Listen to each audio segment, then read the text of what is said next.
Morning. Today we're going to talk about budgeting as a self-employed music teacher, part 1. I know budgeting is the thing that every creative person, music teacher just loves to talk about, right? Not. I understand how that goes.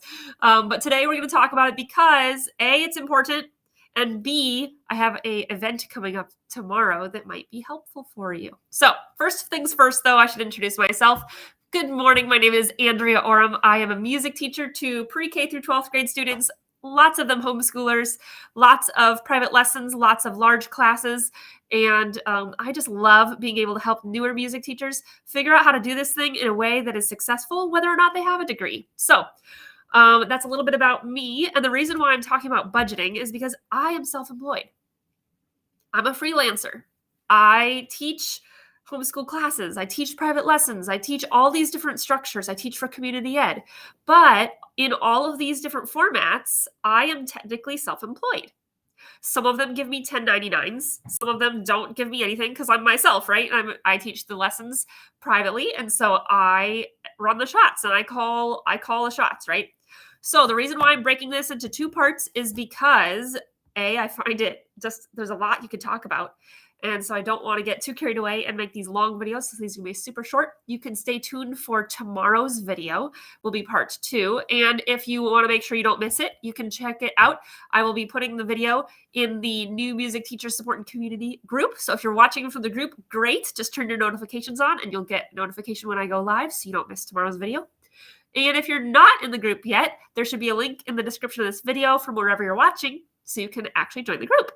So you can make sure you don't miss part 2. All right. So, budgeting. I'm going to give you 3 quick tips today and a couple tips tomorrow. All right. Tip 1, if you are paid by the semester or by a large chunk of time, like a few months worth instead of like 1 month at a time, divide that into 6 months. So for example, I am paid by the semester for some of the things that I do. So I divide that into 6-month chunks so that I don't have to worry about budgeting differently for summer than I do for the semester. Am I teaching during the summer? Not for some of those gigs or for some of those locations, but that way I'm able to budget for summer in the same way I did for the semester. And anything that I do in the summer that isn't normally done during the school year would be just like a bonus. So it actually feels easier. It feels like summer is not stressful because I divide it out into 6 chunks. All right. So that's my first big tip. Divide a 4 or 3 month amount into 6 so that you can budget for it a little differently. All right. Tip 2, take out taxes now. So many people think taxes are, well, taxes are. They're complicated. They're confusing. They are always changing.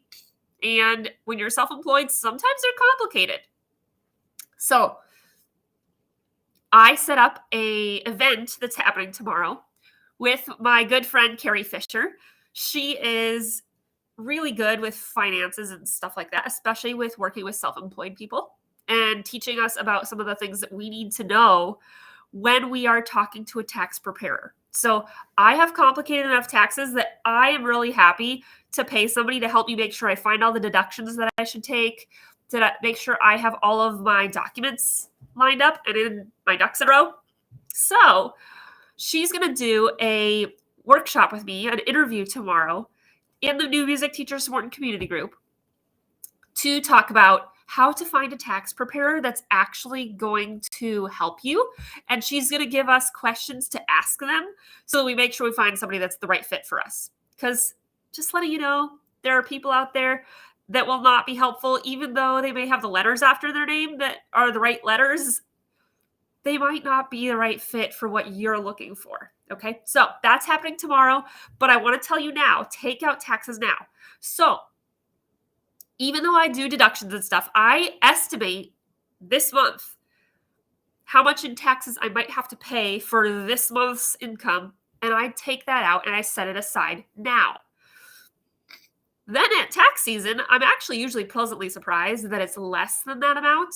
And I can actually put that amount towards something fun, or I could put that amount towards saving for some, some savings thing that we're wanting to save for, a trip or a house, or, whatever our goals are as a family. Or I could use it to spend on something for my business. So I could buy new music teacher books. I could buy there's all sorts of things, right? So take out taxes now. It's going to save you in the long run. You will, instead of feeling stressed, you will feel blessed if you have extra set aside, and it'll feel good in the long run. Okay. Tip 3, and then we're out of here. I'll do part 2 tomorrow. Okay. Tip 3, use a minimum working budget. And you're probably like, what in the world is that?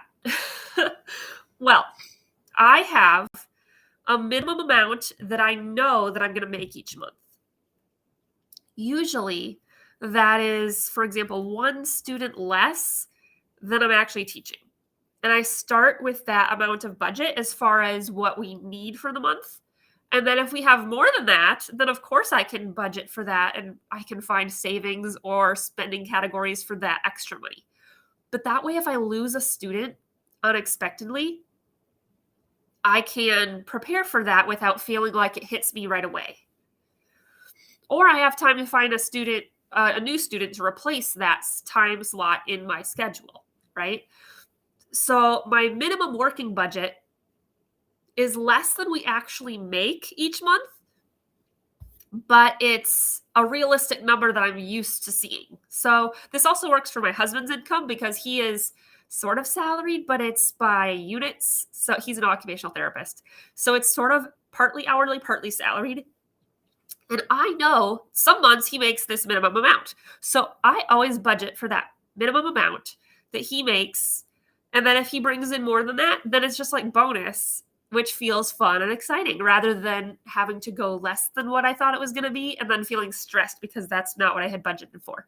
Does that make sense? Let me know in the comments if you're like, okay, I understand what this minimum working budget is all about, because that can be a confusing thing for some people, but it's a lifesaver when you actually apply it to your life, to what you're doing. And this is a really great way to transition from working for somebody else to working for yourself. I know because I did it. So these are a few quick tips for you in our Budgeting as a Self-Employed Music Teacher Part 1. Stay tuned for tomorrow's video in Part 2. And if you're already in the group, the New Music Teacher Support and Community Group, I'm very glad. Go, because you should go and set your notifications so that you get notifications for tomorrow's event. You can actually go to the event section of the group, and there's an event. You can click going, or you can click maybe. There will be a replay here in the group if you can't go live. So that's why I say to click going, so you actually get the notification to remind yourself later, oh yeah, I'm going to go watch the replay for that. All right. So hope this was useful for you. I'm looking forward to that event tomorrow with my friend Carrie, and I'll see you tomorrow for part 2 of Budgeting as a Self-Employed Music Teacher.